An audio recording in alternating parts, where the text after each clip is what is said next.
En fait, c'était des conneries, quoi. Et je vous assure, il y a des matières que je découvre actuellement. Comme si tu prenais deux papiers, mais tu faisais comme ça, tu vois. Bon, voilà, on se retrouve dans une nouvelle vidéo. Aujourd'hui, on va parler un peu d'examen. Parce que là, actuellement, je suis en période de blocus. Pour ceux qui ne connaissent pas c'est quoi le blocus, surtout les élèves du secondaire qui ne sont pas encore à l'université et qui ne connaissent pas encore c'est quoi ce qu'on appelle le blocus, c'est les 2 semaines ou une semaine que l'université donne aux étudiants pour préparer les examens qui vont arriver la semaine juste après. Donc actuellement, je suis en période de blocus et comment dire? En fait, je suis assez bloqué dans beaucoup de matières. Actuellement, là, tout à l'heure, j'étais en train d'étudier et après, une citation m'est venue juste en tête. Je vais un peu paraphraser, mais c'est le on peut pas tuer un cabri qui est déjà mort, quoi. J'étais en train d'étudier une petite matière et puis c'est juste passé dans ma tête, j'ai dit, bah, prenons un peu de pause et partage juste ce moment avec la petite communauté que tu as sur YouTube. C'est pour ça que je suis là. Voilà, je vais un peu expliquer c'est quoi le blocus, comment est-ce que ça se prépare, les examens, comment est-ce que je me sens actuellement, comment est-ce que j'essaie par exemple de passer à autre chose, pas seulement au blocus. Donc on va un peu voir ça tout le long de la vidéo. Donc installe-toi bien. 2 secondes. Est-ce que avant de commencer, est-ce que toi tu es abonné? Pardon, peut-être toi, oui, toi tu peux être abonné, mets-toi là-bas de côté. Je parle juste à ceux qui sont restés et qui ne sont pas encore abonnés. Il faut t'abonner. Comment est-ce que tu peux passer là, tu ne t'abonnes pas? Donne-moi la force, quand même. Vas-y. Bon, j'attends avec toi 2 secondes, comme ça tu t'abonnes, et puis on commence. On peut commencer? Allons-y. Donc, comme je le disais à l'introduction, actuellement, je suis en blocus, donc je suis en préparation de mes examens. Mais la question que je me pose actuellement, c'est est-ce que je suis vraiment en préparation de mes examens? Parce que actuellement, j'ai tellement de projets à faire que j'ai même pas le temps pour commencer mes révisions. C'est vrai, vous allez peut-être me dire, oui, tu aurais dû commencer la révision là, c'est là quelques mois pour ne pas être pressé, pour ne pas être surchargé actuellement. Mais est-ce que c'est réellement possible pour moi avec mon programme? Moi, je pense pas, hein. Mais c'est en fait, c'est ça qu'il faut faire, hein. Pour éviter d'être stressé, surtout pendant les périodes d'examen comme ça, et surtout pendant le blocus, faut essayer de segmenter son travail au cours de l'année. En réalité, c'est bon sur le papier, mais en pratique, c'est compliqué à appliquer. Surtout si tu es le genre d'étudiant qui combine job étudiant, aller à l'école, peut-être vie personnelle, je sais pas, tu as d'autres trucs que tu fais, peut-être tu as tes projets. Tu vois, quand tu as une vie un peu comme ça, c'est compliqué, par exemple, de mélanger tout. Surtout si tu veux te mettre à fond sur certains projets. Et bah, il faut savoir aussi gérer ça et c'est comme ça qu'on grandit, quoi. Sinon, pour essayer de passer souvent cette étape, qu'est-ce que moi je fais? Je fais souvent 3 choses. Je fais souvent 3 choses souvent. C'est dans cette période pour essayer de penser à autre chose. Actuellement, on va dire que je finis mes examens le 22 juin avec un oral. Je pense un oral de robotics. Donc, ça va être à partir de là que vraiment je serai, on va dire que je serai en vacances. Bah, est-ce qu'un étudiant a vraiment des vacances? Ça, c'est ce qu'on se pose. Puis, on va commencer avec d'autres, peut-être ça peut être le stage ou les jobs étudiants. On verra bien avec le temps. Je pense que je vous tiendrai au courant au cas où il y a quelque chose qui se passe pendant les vacances.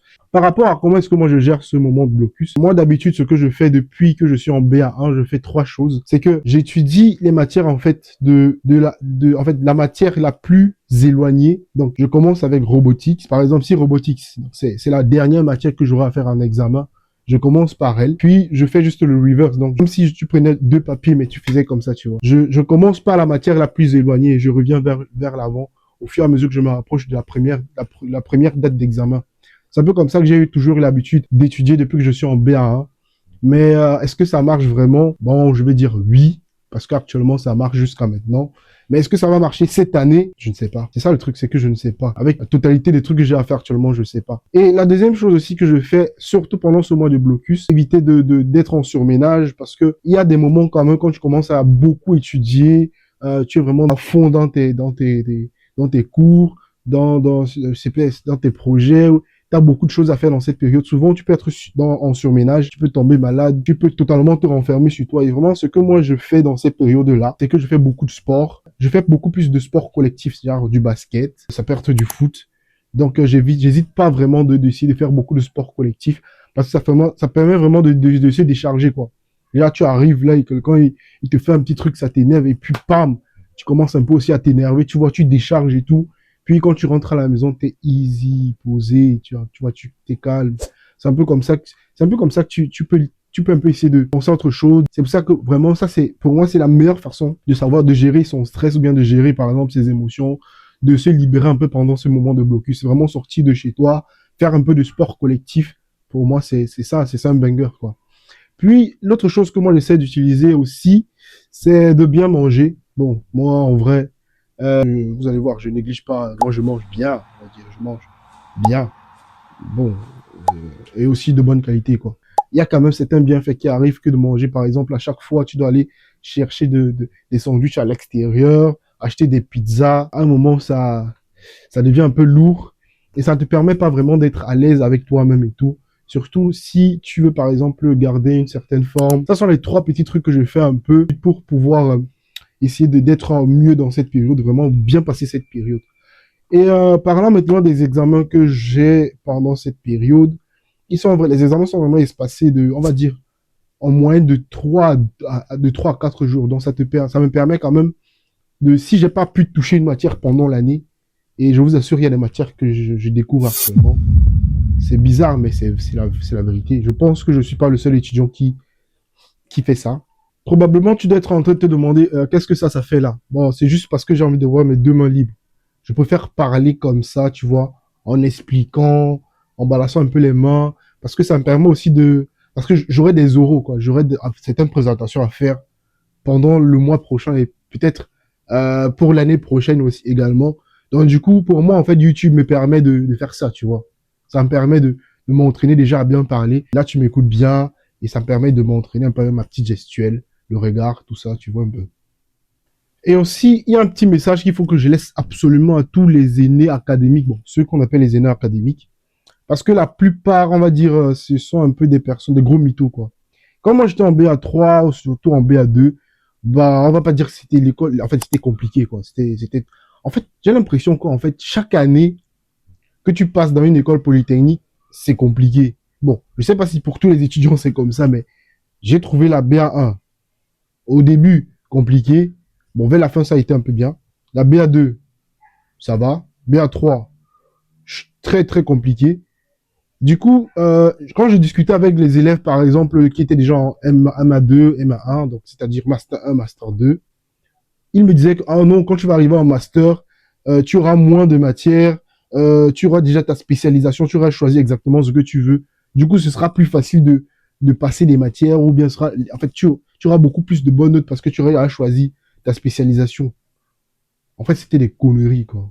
C'était vraiment que du mensonge. Parce que actuellement, je me demande, mais comment est-ce qu'il trouvait ça, en fait? Je comprends pas.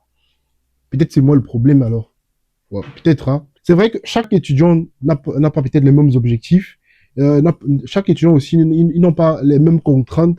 Par exemple, un étudiant qui bosse, c'est pas 25 heures par semaine, c'est différent d'un étudiant qui va bosser peut-être juste 3 heures par semaine, ou un étudiant qui ne bosse pas par semaine, tu vois. Chaque personne, par exemple, est dans une catégorie, et il faut éviter souvent de se comparer et dire, tel étudiant, lui, il a des bonnes notes, moi, j'ai pas de bonnes notes.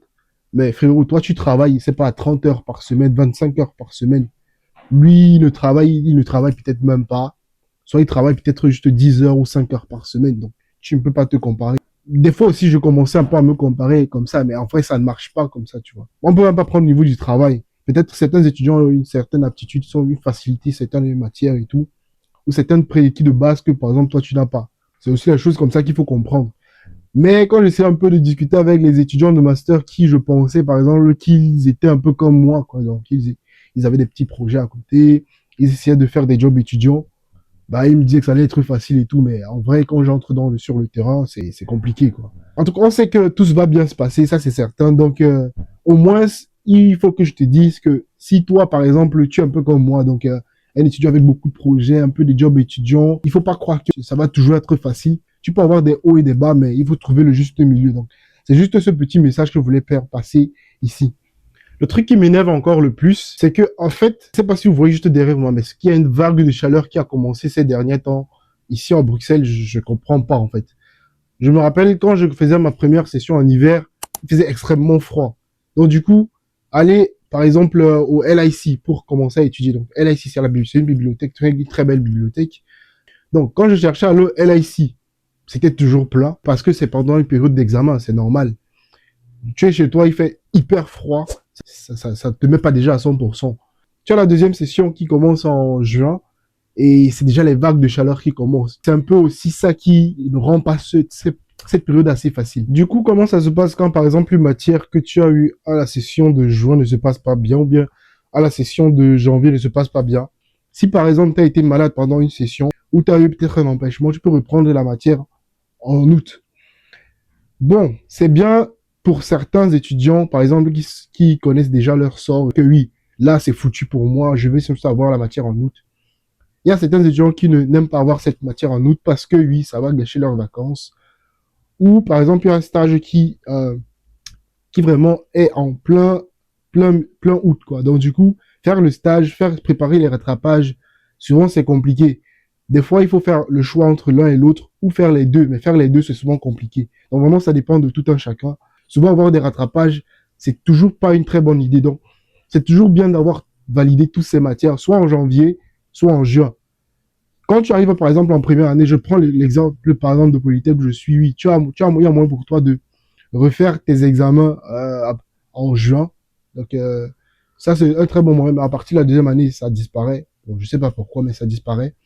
Je sais qu'à l'ULB, vraiment là où je suis, il y a moyen quand même, en première année, surtout en première année, il y a moyen de refaire ces examens encore en juin et de les refaire encore en août. Mais à partir de la deuxième année, tout cela disparaît. C'est un petit mot par rapport à ça. Donc, il y a toujours moyen, par exemple, si tu rates une matière, de le refaire en août. C'est toujours possible. Mais c'est pas très conseillé. Vraiment pas très conseillé parce que tu n'auras plus de vacances. Tu pourras pas, par exemple, bien te faire de l'argent en été si tu es un étudiant qui travaille. Tu pourras avoir plusieurs choses qui s'entrecroisent pendant le même mois. Et le temps, par exemple, que tu finisses tes rattrapages, que tu commences une nouvelle année, souvent est très court. Pour avoir vécu ça, c'est quand même un truc à éviter. Mais quand tu n'as pas le choix et que, par exemple, t'as raté une matière, c'est toujours bien de la réussir en août. Sinon, tu auras pour l'année prochaine, en tout cas. Donc, c'était un peu ça dont je voulais parler pendant cette période. Je souhaite vraiment un grand courage à tous ceux qui sont comme moi en période d'examen. Je sais qu'il y a beaucoup de personnes aussi qui font leur bac dans cette période ou leur CESS. Donc, beaucoup de courage à vous si vous êtes en préparation ou si vous êtes déjà en pleine session d'examen. Vraiment beaucoup de courage. Je vous souhaite vraiment le meilleur et de réussir vos examens de la bonne façon. Donc, c'était tout. C'était juste pour passer ce petit message aujourd'hui. Et surtout, j'espère que toi qui n'étais pas abonné au début, actuellement là, tu es en train de t'abonner. C'est fait. On dit au revoir là, tout le monde. Merci. Bye bye.